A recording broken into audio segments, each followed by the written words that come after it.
வணக்கம் மக்களே, இலங்கையிலிருந்து உங்கள் சுமி. உங்கள் எல்லாருக்கும் தெரியும், இந்த கொஞ்ச நாட்களாக உலக நாடுகள் அனைத்தும் மிக பெரிய பெரிய பெரிய பாதிப்புகளுக்கு உள்ளாகிக்கிட்டு வருது. இயற்கை அனர்த்தங்களுக்கு உள்ளாகிக்கிட்டு வருது. அதில் நம்மளுடைய இலங்கையும் ஒரு நாடாக இருக்குது. தித்வா புயல் வீசி முடிஞ்சு இப்போ கொஞ்ச நாட்கள் ஆகுது. ஸோ இந்த கொஞ்ச நாட்களின் பிறகு இந்த தித்வா புயல் ஏற்படுத்திய தாக்கங்கள் மிக மிக மிகவும் பெரிய ஒரு தாக்கங்கள் எல்லாருக்குமே தெரியும். மிக பெரிய அழிவுகளை கொடுத்துட்டு இந்த தித்வா புயல் போயிருக்கு அப்படின்னு தான் சொல்லணும். இந்த அழிவுகளுக்கு பிறகு மக்களினுடைய மனநிலைமைகள் ரொம்பவே மோசமாக காணப்படுது அப்படின்ற புள்ளி விபரவியல்கள் இப்போ வெளியிடப்பட்டிருக்குது. ஒரு மனிதனுக்கு எப்படி உடல் ஆரோக்கியம் முக்கியமோ அதே போல் உள ஆரோக்கியமும் முக்கியம். ஆனால் இந்த உள ஆரோக்கியத்தை பற்றி நிறைய பேர் பேச தவறிடுவாங்க. இந்த உள ஆரோக்கியத்தை நன்றாக பேணுறதுக்கும் நிறைய பேர் தவறிடுவாங்க.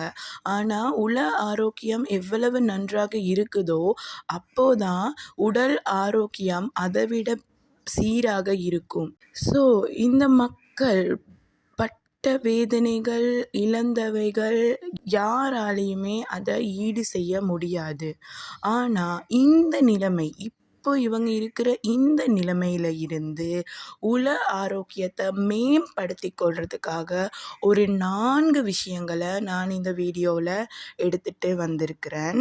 இந்த 4 விஷயங்களும் உங்களோட உறவினர்கள், உங்களோட நண்பர்கள் யாருக்காவது இந்த 4 விஷயங்களும் யூஸ் ஆகும் அப்படின்னு நீங்கள் நினச்சிங்கன்னா கண்டிப்பாக இந்த வீடியோவை அவங்களுக்கு ஷேர் பண்ணுங்கள். இதே போல் நல்ல சில வீடியோக்கள் உங்களை நோக்கி ஃப்யூச்சர்லேயும் வர இருக்குது. ஸோ அந்த வீடியோக்கள் எல்லாவற்றையும் பார்க்கணும் அப்படின்னா கீழே இருக்கிற சப்ஸ்கிரைப் பட்டனை கிளிக் பண்ணி பக்கத்தில் இருக்க பெல் ஐக்கனில் ஆல் கொடுத்துக்கோங்க. அப்போ தான் நான் போடுற வீடியோவினுடைய நோட்டிஃபிகேஷன்ஸ் உங்களை சேரும். ஸோ அதை கிளிக் செய்கிறதன் மூலியமாக என்னுடைய வீடியோக்களை பார்க்கலாம். இப்போது இந்த 4 விஷயங்களில் முதல் விஷயத்தை பார்ப்பேன். முதல் விஷயத்தை பார்க்கறதுக்கு முன்னாடி நான் சொல்ல போகிற 3வது விஷயம் ரொம்பவே முக்கியமான ஒரு விஷயம். ஸோ இந்த வீடியோவை ஸ்கிப் பண்ணாமல் பாருங்கள்.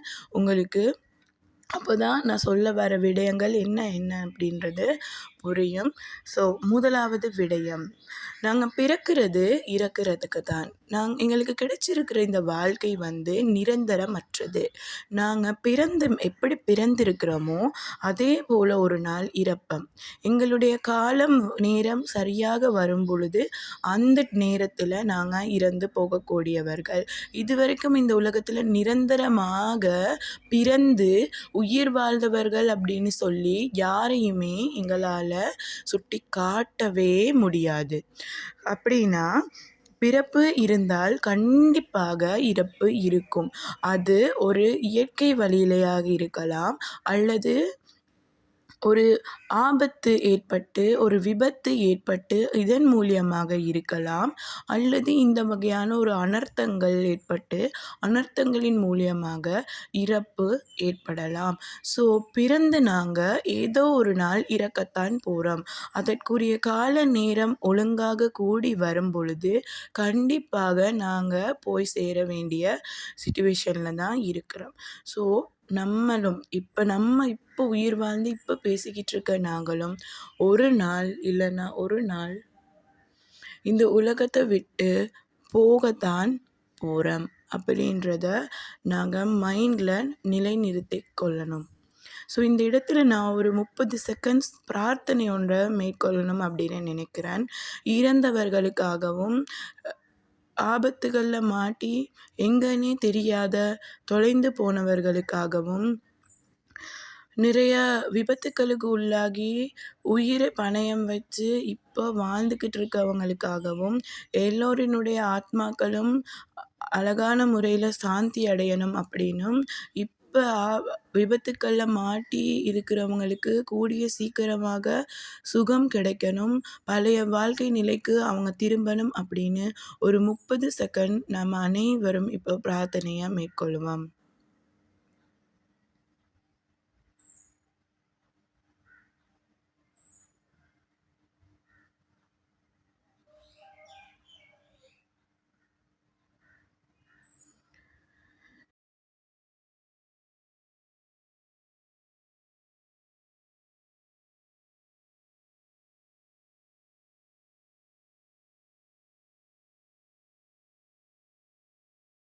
சரி. அடுத்ததாக 2வது விடயம் என்ன அப்படின்னு பார்த்தோம் அப்படின்னா, கண்டிப்பா இந்த உலகத்துல பிறந்த நாங்க எல்லாருக்குமே இறைவனால சோதனைகள் வந்துகிட்டே தான் இருக்கும். அந்த சோதனைக்கு பிறகு கண்டிப்பாக ஒரு இலகு இருக்கும். அதாவது சோதனைகள் எங்களுக்கு எந்த மாதிரி வருதோ, அதைவிட ஒரு நன்மை, அதைவிட ஒரு நன்மையான விடயங்கள், அதைவிட ஒரு ஈஸியான விஷயங்கள், மனதுக்கு ஆறுதல் தரக்கூடிய விஷயங்கள் கண்டிப்பாக அடுத்ததாக இருக்கும். இறைவன் சொல்றான், தான் ஒரு ஆத்மாவ அதனுடைய மேக்ஸிமம் எவ்வளவு இருக்குமோ அவ்வளோதான் சோதிப்பான். அதை விட அந்த ஆத்மாவுக்கு தாங்க முடியாத அளவு சோதனைகள் வந்து என்றைக்குமே இறைவனால் வழங்கப்படாது. எப்பயுமே சோதனைக்கு பின் ஒரு இலகுவையும் இறைவன் வைத்திருக்கிறான் அப்படின்னு இறைவனுடைய திருமறை குர்ஆன்ல இறைவன் ரொம்ப அழகா சொல்லியிருக்கிறான். கண்டிப்பா, கண்டிப்பா. இந்த உலகத்துல நீங்க வாழ்ந்துகிட்டு இருப்பீங்க. வாழும்போது இந்த ஒரு நிதர்சனத்த, இந்த ஒரு உண்மைய நீங்க புரிஞ்சிருப்பீங்க. கண்டிப்பா சோதனை மட்டுமே வாழ்க்கையாக இந்த உலகத்துல எந்த ஒரு மனிதனுமே இருந்தத நீங்க கண்டிருக்கவே மாட்டீங்க. கண்டிப்பா ஒரு சோதனை இருந்துச்சுன்னு சொன்னா, கண்டிப்பா அடுத்ததாக ஒரு இலகு இருக்கும். கண்டிப்பாக இலகு உங்களை வந்து அடையப் போகுது அப்படின்னு சொல்லி, நீங்க எல்லாருமே மன தைரியத்தை எடுத்துக்கணும். மன தைரியத்தை எடுத்து கண்டிப்பா அடுத்து ஏதோ ஒரு நலவு நடக்க இருக்குது. ஏதோ ஒரு நல்லது நம்மள வந்து சேர இருக்குது. இந்த அனர்த்தம் எவ்வளவு மோசமாக இருந்துச்சோ, அதை விட நல்லது நம்மள தேடி வரப்போகுது அப்படின்னு சொல்லி, நாங்க அடுத்த கட்டத்தை நோக்கி முன்னேறி போகணும். 3வது விடயம் ரொம்பவே இம்பார்ட்டண்ட்டான விடயம். குடும்பத்துல எல்லாரையும் இழந்து, பாதி பேரை காணாம போயிட்டு, யாருமே அற்று தனி மனிதனாக வாழ்ந்துகிட்டு இருக்கீங்களா நீங்க? அல்லது குடும்பத்துல எல்லாரும் போயிட்டு 2 பேர் மட்டும் மிஞ்சிருக்கிறீங்களா? எல்லாருமே இல்லாம எங்க போனாங்கன்னே தெரியாம நின்னுட்டு இருக்கீங்களா? இப்படி இருக்கிற உங்களுடைய மன நிலைமைய என்னால உணர முடியுது. இப்படி இருக்கிற நீங்க ஒண்ண மட்டும் தான் யோசிக்கணும். கடவுள் உங்கள இப்ப உயிர் வாழ வச்சிருக்கிறாரு அப்படின்னு சொன்னா, கண்டிப்பா உங்களாலயும் சரி, உங்களுடைய சந்ததியினாலயும் சரி, இந்த உலகத்திற்கு மிகப்பெரிய நன்மைகள், நன்மையான காரியங்கள அவன் நாடி இருக்கிறான் அப்படின்றது தான் உண்மை. ஸோ கண்டிப்பாக நீங்க தைரியம் எடுத்து போனவங்களுக்காக, இறந்தவர்களுக்காக, காணாமல் போனவங்களுக்காக பிரார்த்தனை செய்றதோட, உங்களால முடிந்த நல்ல விஷயங்கள, நற்காரியங்கள பிறருக்கும், இந்த உலகத்திற்கும், இந்த நாட்டிற்கும் செய்யணும். உங்களுடைய சந்ததிக்கும் நீங்க அத சொல்லி எத்தி வைக்கணும் அப்படின்ற ஒரு காரணத்துக்காக தான் இந்த உலகத்துல நாம, அதாவது இப்போ நாங்க அனர்த்தத்துக்கு உள்ளாக்கப்பட்டவர்கள், உள்ளாக்கப்படாத எல்லாருமே இந்த உலகத்துல இப்போ இந்த நொடியில வாழ்ந்து கொண்டிருக்கிறோம் அப்படின்டா, அது எங்களால இந்த உலகுக்கு ஏதோ ஒரு நன்மையான காரியம் இருக்கு அப்படின்னு தான். ஸோ எங்களால முடிஞ்ச அளவு மத்தவங்களுக்கு நன்மை செய்யணும், மத்தவங்களுக்கு எடுத்து சொல்லணும், மற்றவங்களுக்கு தைரியப்படுத்தணும், மற்றவங்களை ஊக்கப்படுத்தணும்.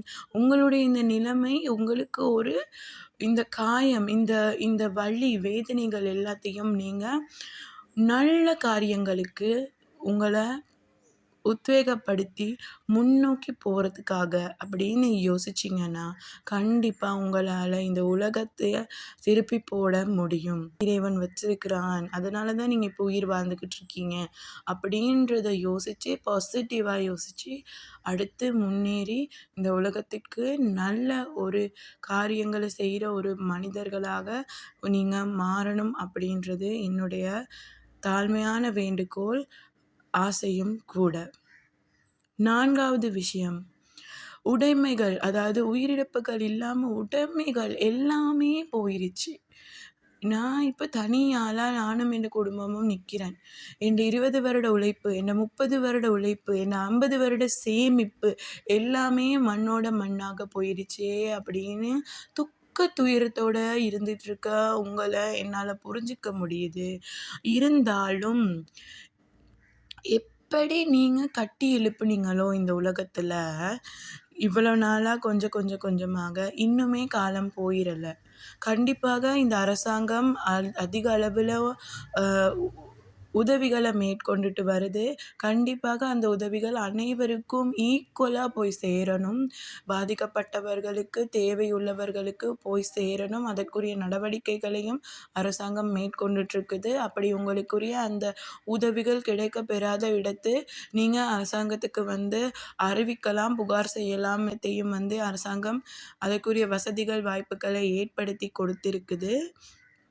நீங்கள் அதன் மூலியமாக உதவிகளை பெற்றுக்கொள்ளலாம். அண்ட் இந்த இலங்கை மக்கள் அனைவரும் கொடுத்து உதவக்கூடியவர்கள். நிறைய பேர் நிறைய ஆட்களுக்கு கொடுத்து உதவுறாங்க. அண்ட் நம்ம இப்போ எப்படி யோசிக்கிறது, ஒன்றுமே இல்லை அப்படின்னு யோசிக்கிறத விட, நாங்கள் இருக்கோம், இவ்வளோ நாள் நான் எப்படி சம்பாதிச்சு கட்டி எழுப்புனனோ என் குடும்பத்தை, அதே போல் இன்னுமே நான் துவண்டு போக மாட்டேன். இதை விட மோசமான இன்னும் சிச்சுவேஷன்ஸ் வந்தாலுமே நான் இருக்கிறேன். எனக்கு நான் எந்த உழைப்பு இருக்குது, நான் அந்த உழைப்பின் மூலியமாக இதை விட மிகப்பெரிய வீடு, மிகப்பெரிய விடயங்களை என்னால் முடியும். நான் கட்டி எழுப்புவேன், நான் நன்றாக இருப்பேன், நான் முன்னேறுவேன் அப்படின்று என்னால் முடியும் அப்படின்னு யோசித்து முதல்ல இருந்து திரும்பவும் தொடங்குங்க. மனிதன் முயற்சி உள்ளவன். கண்டிப்பாக முயற்சி செஞ்சால் முதல்ல போனதுகளை விட அதிகமாக உங்களுக்கு கிடைக்கும். கண்டிப்பாக பிரார்த்தனையில் ஈடுபடுங்க. இதெல்லாம் என்னை விட்டு போயிடுச்சு, இருந்தாலும் பரவாயில்லை, நீ எனக்கு தருவ அப்படின்னு நீங்கள் இந்த இறைவன்கிட்ட பிரார்த்தனையை மேற்கொள்ளுங்க. கண்டிப்பாக இறைவன் தரவல்லவன், கொடையாளி. கண்டிப்பாக உங்களுக்கு முன்ன இருந்ததை விட அதிகமாக கிடைக்கும். அதிகமாக கிடைக்கணும் அப்படின்னு நானும் பிரார்த்தனை செய்து கொள்கிறேன். கண்டிப்பாக இந்த நாட்டு மக்களுடைய அனைவருடைய, உலக மக்களினுடைய பிரார்த்தனைகள் உங்களுக்கு இருக்குது. கண்டிப்பாக உங்களால் முடியும். நீங்கள் கட்டி எழுப்புவீங்க அப்படின்ற அந்த மைண்ட் செட்டை கொண்டு வாங்க. முடியும், இன்னையிலேருந்து நாங்கள் முடியும் அப்படின்னு யோசிப்போம். கண்டிப்பாக உங்களால் முதல்ல இருந்ததை விட நன்றாக இருக்க முடியும் அப்படின்னு கூறிக்கொண்டு, இந்த வீடியோ உங்களுக்கு யாருக்கு யூஸ்ஃபுல்லாக இருக்குன்னு நீங்கள் நினைக்கிறீங்களோ, இந்த வீடியோ பார்த்துட்ருக்க நீங்கள் கண்டிப்பாக உங்களுக்கு யூஸ்ஃபுல்லாக இருக்கிற அந்த பர்சனுக்கு இதை அனுப்புங்க. அவங்களுக்கு இது யூஸ்ஃபுல்லாக இருக்கும் கண்டிப்பாக அப்படின்னு நான் நம்புகிறேன். இந்த நிலை தற்காலிகமானது. கண்டிப்பாக நாங்கள் அனைவரும் இந்த நிலையில் இருந்து மேலெழுந்து முன்னேறுவோம் அப்படின்னு நம்பிக்கையுடனும் பிரார்த்தனையுடனும் உங்களிடமிருந்து விடைபெறுகிறேன். இன்னும் ஒரு யூஸ்ஃபுல்லான வீடியோவோட உங்கள் அனைவரையும் சந்திக்கும் வரை வணக்கம்.